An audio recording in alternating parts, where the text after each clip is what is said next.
The conference room at Patterson and Associates felt unnaturally cold, despite the July heat radiating through the floor-to-ceiling windows. The air conditioning hummed steadily, competing with the muted sounds of traffic from the busy downtown street below. I shifted uncomfortably in the leather chair that seemed designed more for intimidation than comfort. My hands folded tightly in my lap as Mr. Patterson reviewed the documents spread across the mahogany table. My great-uncle Frederick had been many things during his 91 years. Eccentric inventor, reclusive millionaire, collector of oddities that ranged from vintage automobiles to meteorites. What he had never been, according to family consensus, was particularly fond of me. Our interactions had been limited to awkward holiday encounters where he would study me with sharp blue eyes before offering cryptic comments about my artistic inclinations that somehow managed to sound both dismissive and vaguely prophetic. Now, 2 weeks after his funeral, we had gathered for the reading of his will.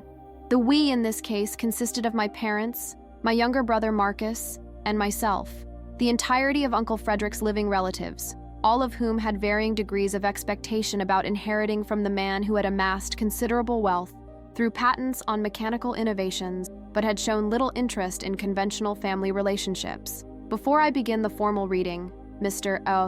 Patterson announced, adjusting his wire-rimmed glasses, I should note that Frederick made several specific requests about how these proceedings should unfold. The attorney was younger than I had expected, perhaps 45, with the careful bearing of someone who had earned his position through competence rather than inheritance of family connections. My father David straightened in his chair. What kind of requests, Patterson? Frederick was always particular about things. Indeed he was, the attorney replied with what might have been the ghost of a smile. He insisted that the formal will be read completely before addressing any questions or clarifications. Additionally, he left instructions for a secondary procedure to follow the initial reading, one that involves a safe deposit box accessible only after specific conditions are met. Marcus glanced at me with raised eyebrows, his expression mixing curiosity with skepticism.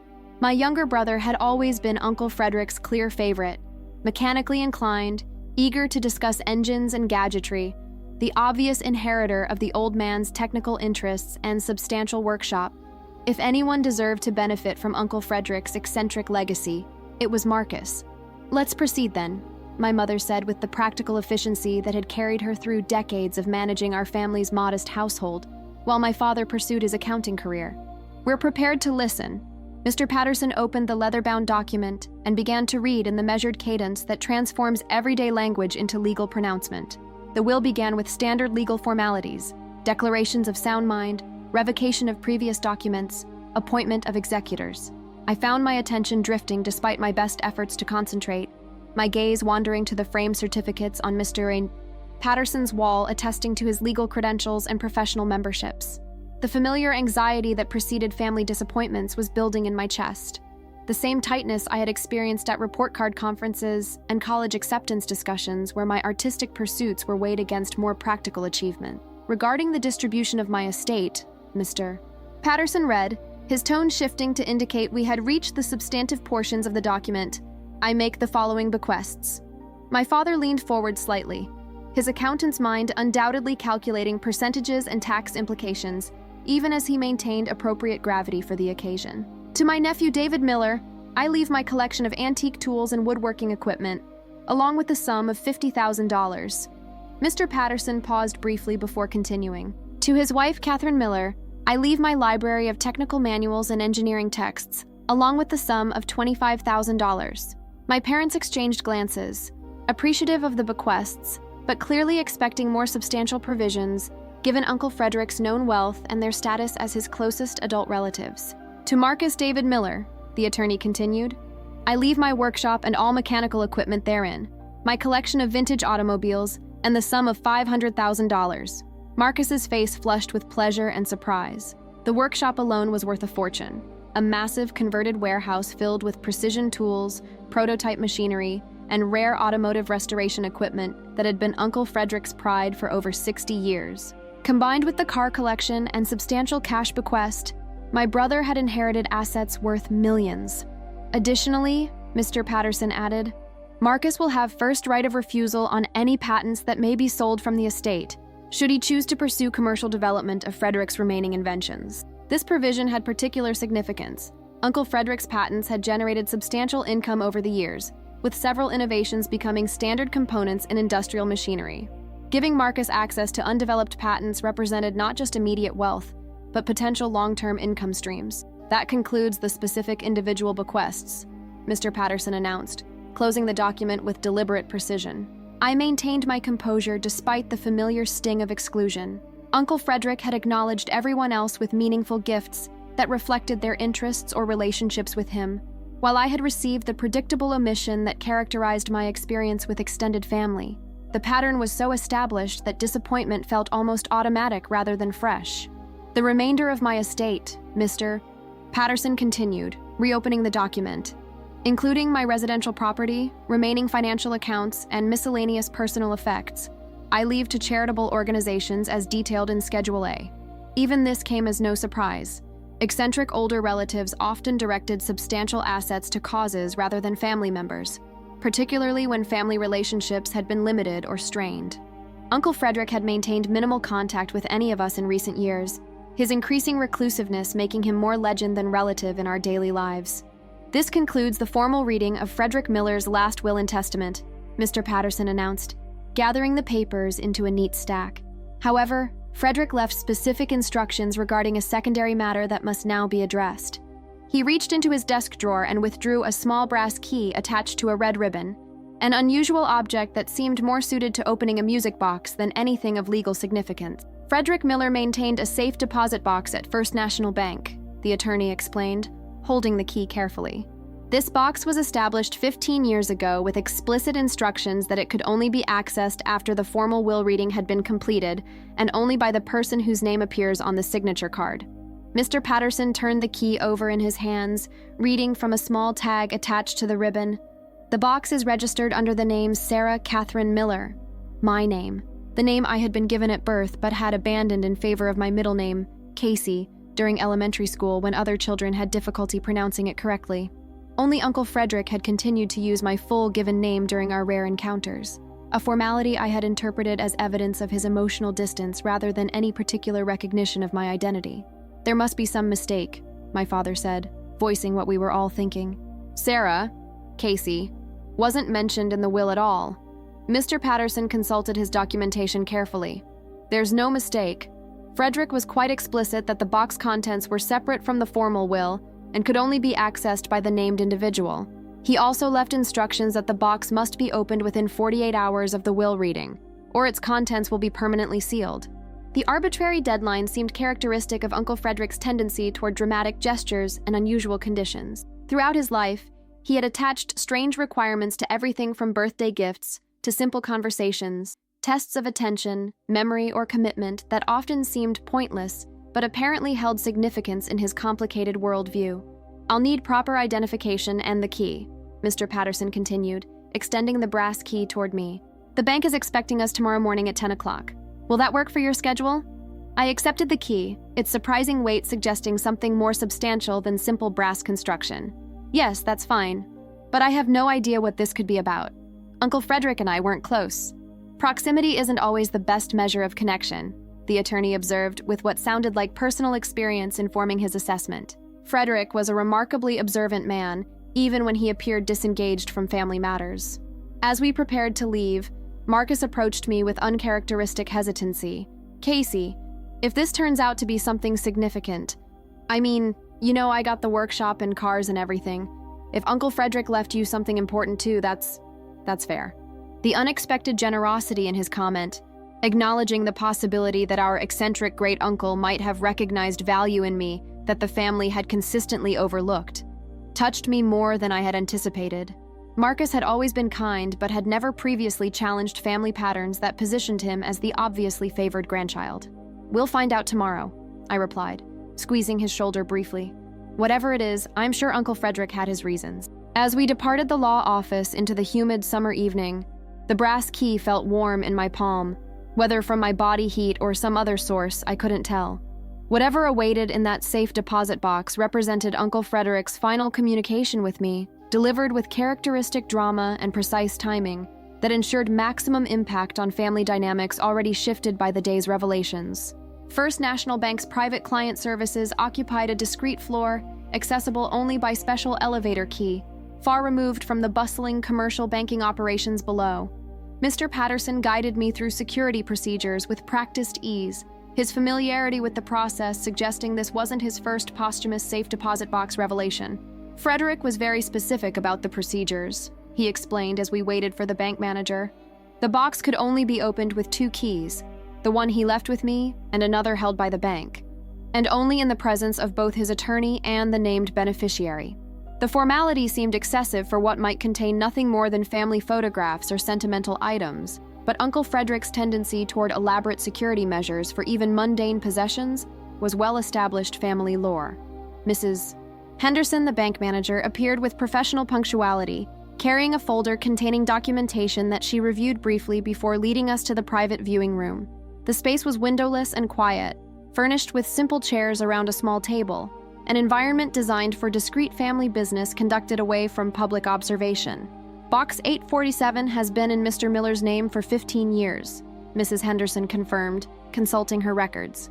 Accessed only twice in that period, once for the initial deposit and once approximately 6 months ago for what the records show as content verification and documentation update. This recent access intrigued me. Uncle Frederick's declining health over the past year had limited his mobility significantly. The effort required to visit the bank suggested whatever was stored here held considerable importance to him during his final months. The box itself was larger than I had expected, more the size of a briefcase than the small container I had envisioned. Mrs. Henderson and Mr. Patterson inserted their respective keys simultaneously, the dual locks clicking open with satisfying precision. Inside, carefully organized in protective folders, was a collection of documents and objects that immediately defied my expectations. The first item was a leather portfolio containing what appeared to be architectural drawings, detailed blueprints for a building I didn't recognize, annotated in Uncle Frederick's distinctive angular handwriting. The Miller Community Arts Center, I read aloud from the title sheet, confusion evident in my voice.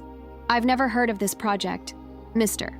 Patterson was examining additional documents from the box, construction permits, contractor estimates, and correspondence with city planning officials dating back over a decade.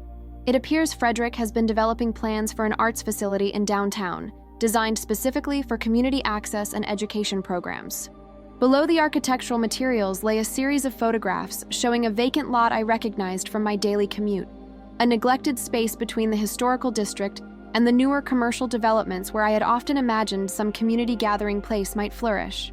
These photos documented the property across different seasons, with detailed notes about sightlines, pedestrian access, and potential acoustic considerations for performance spaces. Most surprising was a thick folder labeled SCM, Documentation and Correspondence.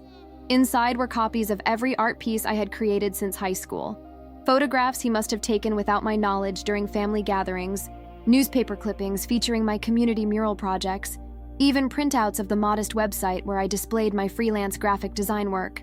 He's been documenting my artistic development for years, I murmured, staring at evidence of observation and interest that had never been expressed directly during our limited interactions. There's more, Mr. Patterson noted, lifting a sealed envelope from the bottom of the box.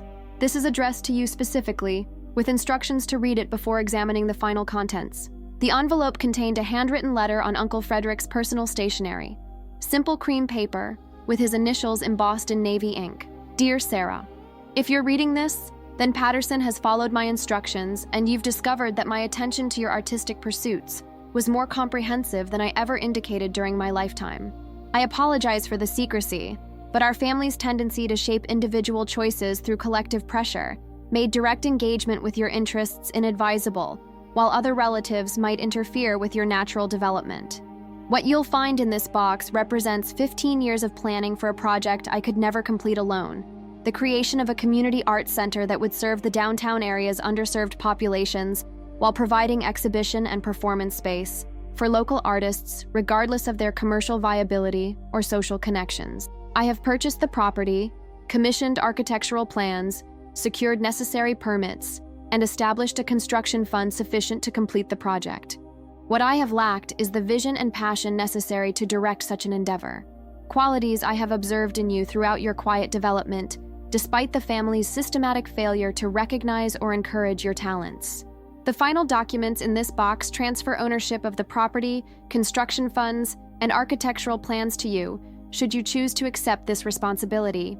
There are no conditions beyond the suggestion that you consider whether this project aligns with your own vision for how art and community might intersect in meaningful ways. This is not charity or compensation for the family's past oversights, but recognition of capacities you have demonstrated through your community work, freelance projects, and persistent dedication to creative expression, despite receiving no encouragement or support from those who should have provided both. With respect for your judgment and excitement for what you might create, Frederick Miller.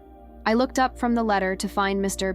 Patterson watching me with carefully maintained professional neutrality, though something in his expression suggested personal investment in these proceedings beyond mere legal duty. The property deed and construction fund documentation are here, he said, indicating additional folders in the safe deposit box. The project is fully funded and legally prepared for immediate implementation, pending only your acceptance and direction. The magnitude of what Uncle Frederick had arranged was gradually registering, not just recognition of my artistic interests, but concrete resources for their expression at a scale I had never imagined possible. The downtown property alone represented significant value. Combined with construction funds and architectural plans, this inheritance constituted the foundation for transforming my modest freelance career into something that could serve the broader community. Why the secrecy? I asked, still processing the revelation that my seemingly disinterested great-uncle had been observing and planning around my artistic development for over a decade.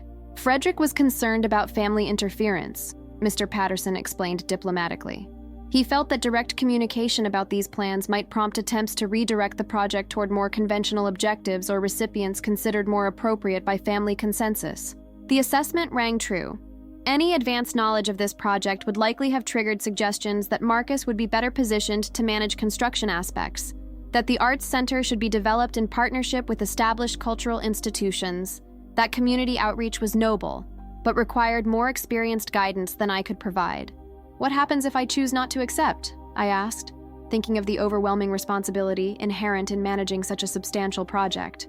The assets would be transferred to the city as a development grant, Mr. Patterson replied, though Frederick specifically noted his preference that you consider the opportunity first, given what he characterized as your unique combination of artistic vision and community sensibility.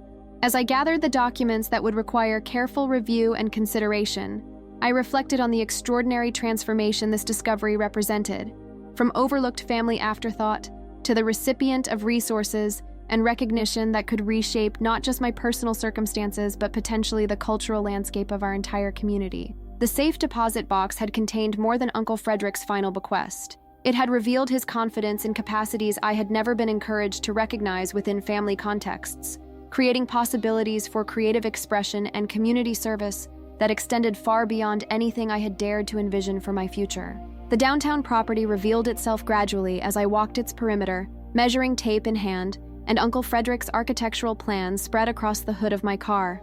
What had appeared vacant and forgotten from street-level observation proved to be thoughtfully situated, positioned at the intersection of the historical district and emerging neighborhoods, accessible to public transportation, while offering parking possibilities, large enough for substantial construction, while maintaining the intimate scale that would encourage community use, rather than institutional intimidation. Mrs. Chen from the City Planning Office had met me there at my request.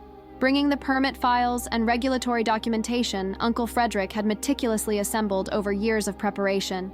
Mr. Miller was remarkably thorough, she observed, reviewing the plans with professional appreciation. Every requirement addressed, every potential obstacle anticipated.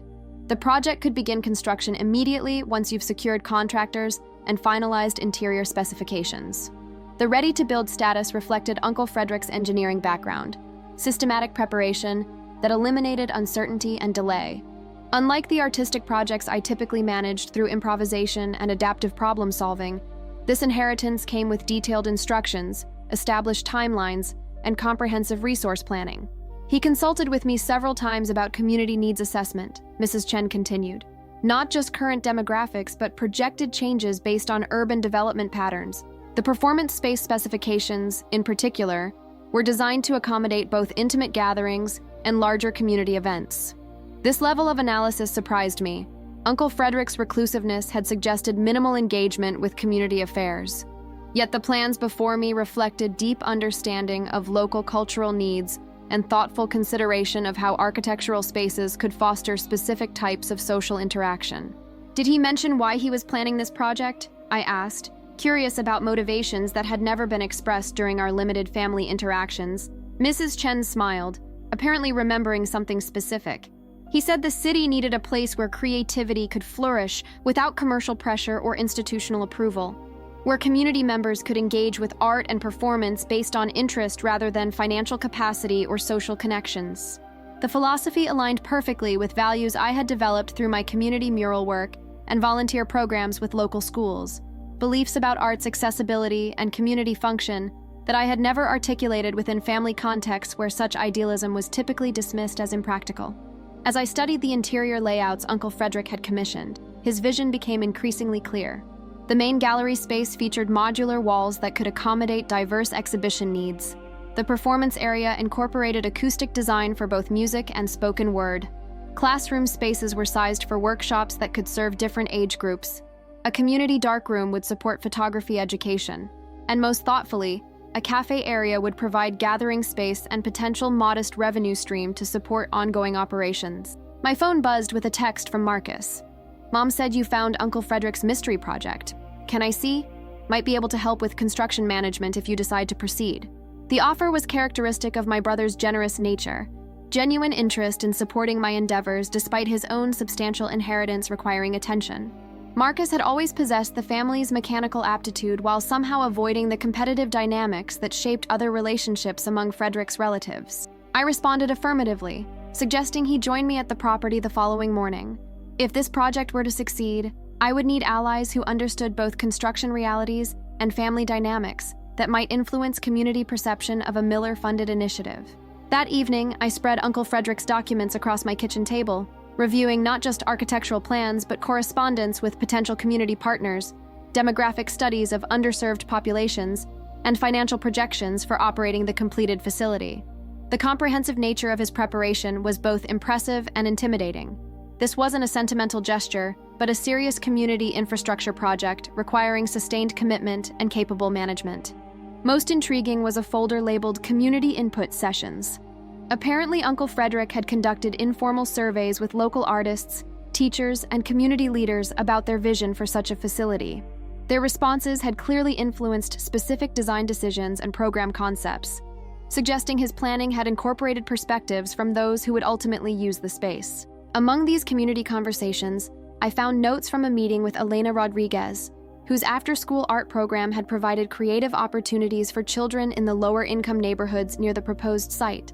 Her enthusiastic endorsement of the project concept and specific suggestions for youth engagement had been carefully incorporated into the final plans. This could transform how children in these neighborhoods access creative education, she had told Uncle Frederick according to his notes. Art programs are always the first cut from school budgets, but they're often what keeps kids engaged in learning when traditional academics don't connect. Reading her words, I realized Uncle Frederick had been constructing not just a building, but a web of community relationships and support that would sustain the Art Center's mission long after its completion. He had understood that successful community projects required more than funding and facilities. They needed genuine engagement with the populations they served and integration with existing cultural networks. The question facing me was whether I possessed the experience, vision, and sustained commitment necessary to honor his preparation, while adapting the project to my own understanding of community needs and artistic possibilities. The inheritance represented both tremendous opportunity and considerable responsibility. Uncle Frederick had provided the foundation, but the actual structure would reflect my choices and capabilities. The first community meeting about the Art Center project drew nearly 40 people to the basement meeting room of the nearby community center, a turnout that surprised both me and Elena Rodriguez, who had helped organize the gathering. Word had spread through neighborhood networks with remarkable speed, once local residents learned that the long vacant lot would be developed as a community arts facility, rather than yet another commercial venture. I want to be clear about my role and limitations. I addressed the gathered group, which included teenagers from Elena's after-school program, older residents who remembered when the neighborhood had supported a thriving arts district, and young families attracted by the possibility of creative programming for their children. My great-uncle left me the resources and plans for this project, but its success will depend entirely on community engagement and input. The admission of uncertainty rather than authoritative expertise seemed to relax several attendees who had arrived with wariness about another wealthy family's well-intentioned but potentially misguided charity project. An elderly man in the front row raised his hand. "What assurances do we have that this won't become another gentrification project that prices out the families who live here now?" he asked, his tone carrying the weight of experience with community promises that had ultimately served development interests rather than existing residents. The question addressed my deepest concern about the project, ensuring it genuinely served the community rather than becoming a cultural amenity that primarily benefited more affluent populations, while gradually displacing those who needed it most. Uncle Frederick's plans included provisions for this concern, but implementation would require careful ongoing attention. "The property will be held in a community trust structure that prevents sale for commercial development," I explained, sharing documentation Mr. Patterson had reviewed with me. Additionally, all programming will be offered at sliding scale fees based on household income, with many services available at no cost. A woman in her 30s raised her hand. "What about community input on programming and governance? Will residents have actual decision-making authority, or just advisory roles?" "That's exactly what I hope to discuss tonight," I replied, indicating the easel where I had posted preliminary organizational charts. My great-uncle provided the resources and basic facility design, but the programming, leadership structure, and community partnerships should be determined by those who will actually use the space. Over the next 2 hours, we developed a governance framework that balanced necessary professional management with meaningful community representation. A board structure emerged that would include artists, teachers, residents, and business representatives from the surrounding area, with rotating leadership and transparent decision-making processes. Most significantly, the conversation revealed existing cultural assets within the community that could be enhanced and supported rather than replaced by new programming. Mrs. Patterson, a retired music teacher, had been offering informal piano lessons from her home for over a decade.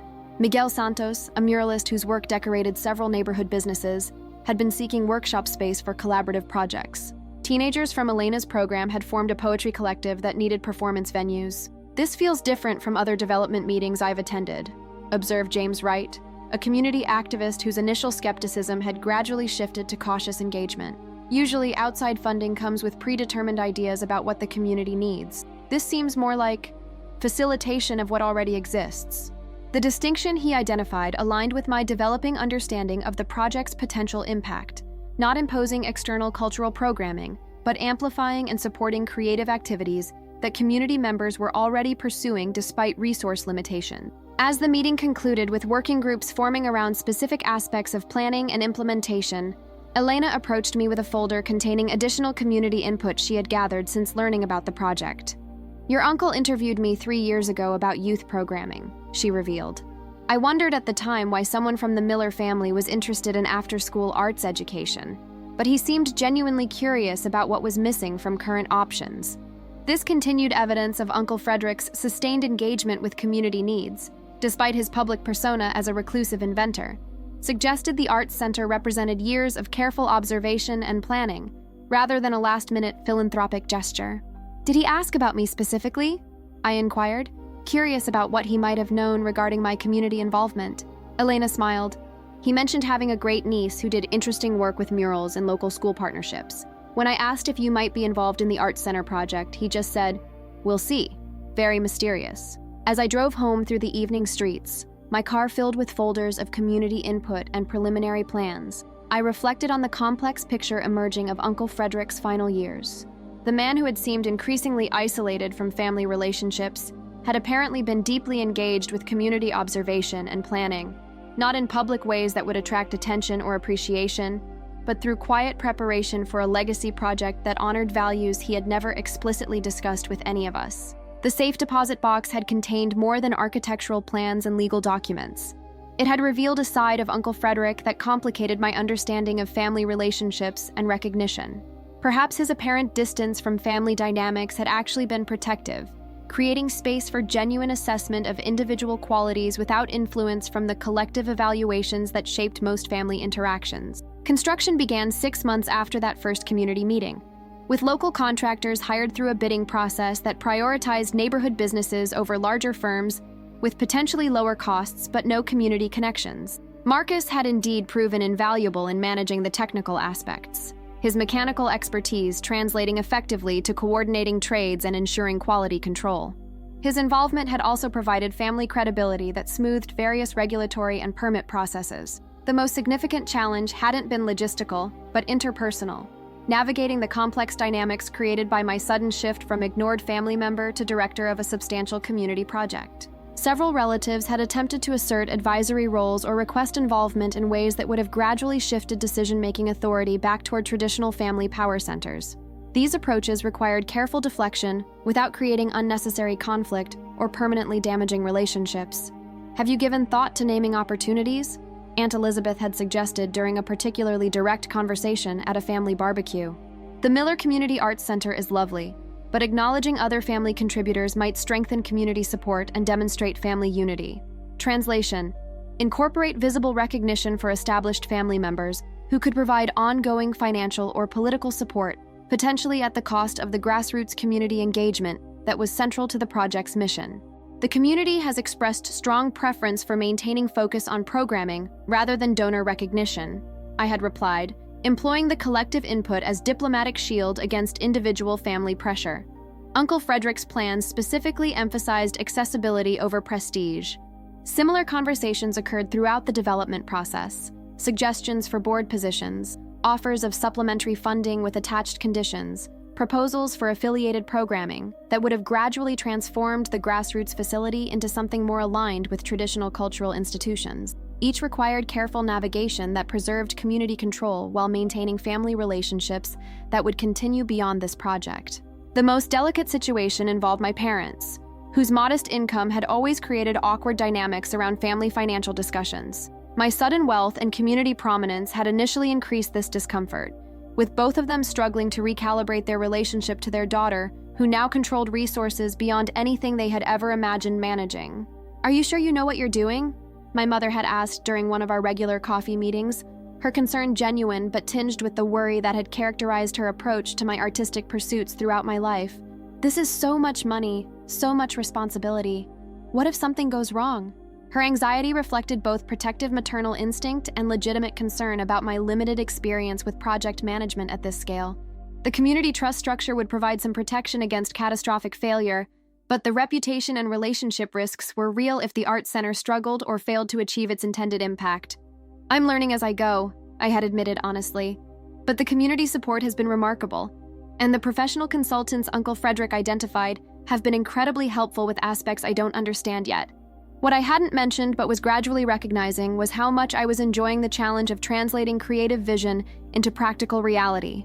Unlike the solitary nature of my previous artistic work, this project required constant collaboration, negotiation, and adaptation, skills I was developing through necessity but finding surprisingly engaging.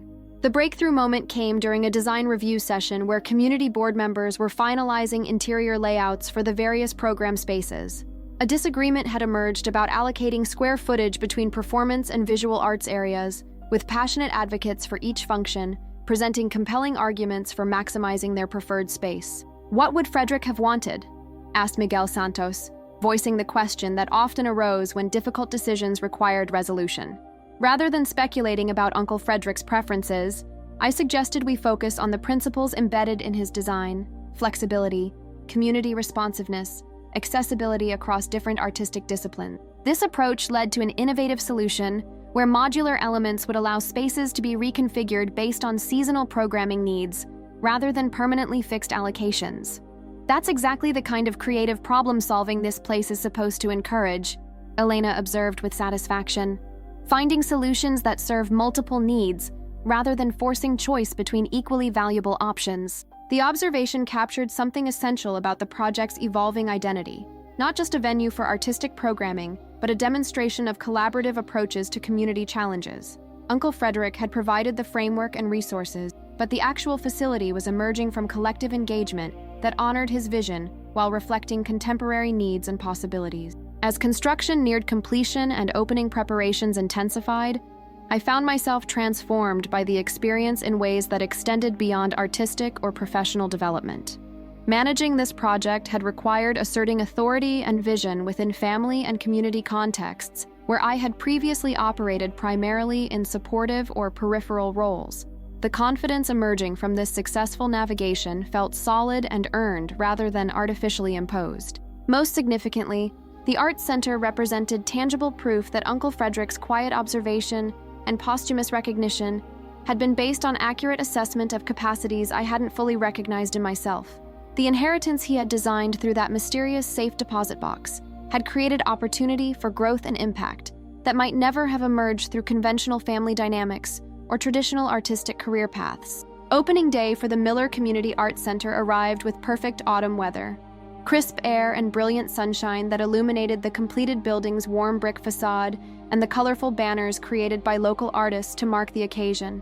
I stood on the front steps, greeting visitors with a mixture of pride and nervous energy as the community I had worked with for months finally experienced the space they had helped envision and plan. The morning began with performances by local musicians, followed by guided tours of the gallery spaces featuring work by neighborhood artists whose pieces had been selected through a democratic process involving community voting rather than curatorial authority. Children from Elena's after-school program demonstrated the new pottery wheels and painting stations, their excitement infectious as they showed off techniques they had already begun mastering in the weeks leading up to the opening. My family arrived in a carefully coordinated group.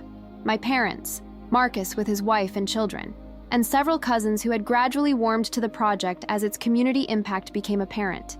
Even Uncle Richard made an appearance, though his presence suggested obligation rather than enthusiasm.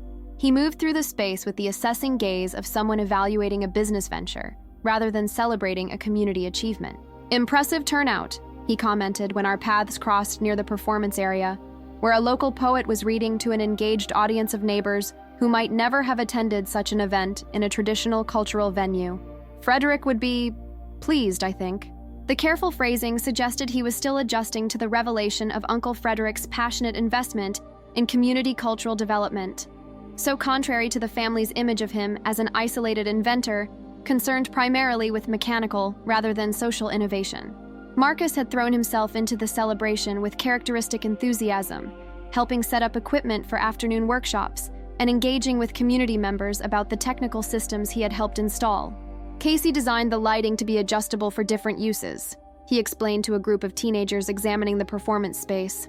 And the sound system can be configured for everything from acoustic poetry to electronic music. His pride in my accomplishments, so different from the family pattern of polite acknowledgement followed by suggestions for improvement, reflected one of the project's unexpected benefits. Working together on construction management had created genuine collaboration and mutual recognition that might never have developed through conventional family interactions. "I'd like to say a few words," I announced as the afternoon activities reached their peak, addressing the gathered community from the small stage Uncle Frederick had insisted on including despite space constraints. "This project represents the generosity and vision of my great-uncle Frederick Miller, but its realization has been possible only through the engagement and creativity of this community." As I outlined the governance structure that would ensure ongoing community control and the programming schedule developed through collective input, I was struck by the audience's attention and investment, not polite tolerance of external charity, but genuine ownership of space they had helped create, and would continue to shape.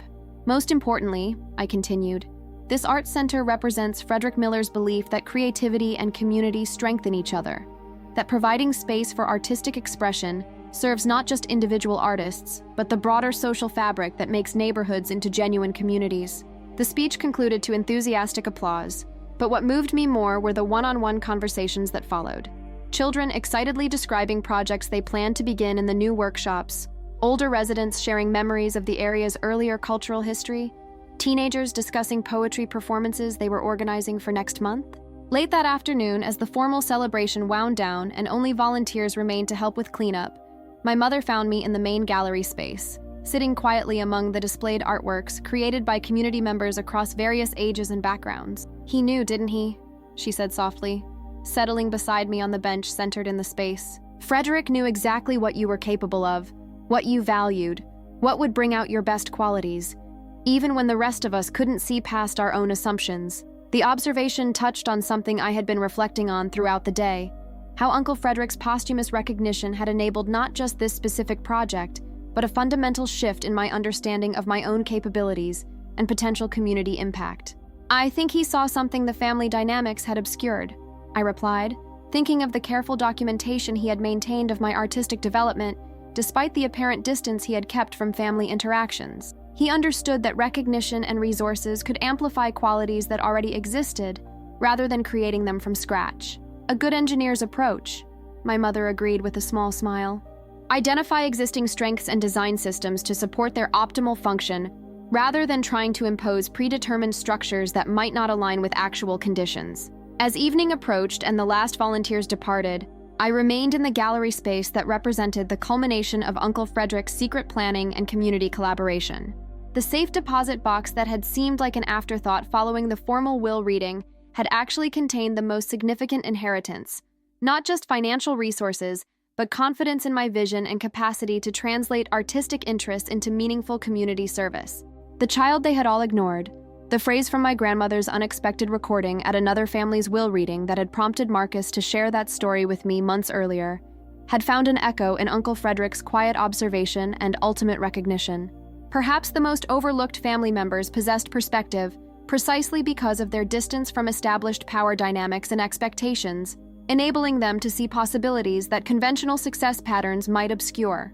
2 years after the safe deposit box revelation that had transformed my understanding of family recognition and personal possibility, I stood in the Miller Community Arts Center's main gallery, preparing for the annual celebration that had become a neighborhood tradition. The space hummed with activity, children hanging their latest paintings alongside work by established local artists, teenagers sound-checking equipment for the evening's music performances, adults of various ages preparing for workshops that ranged from pottery to digital art creation.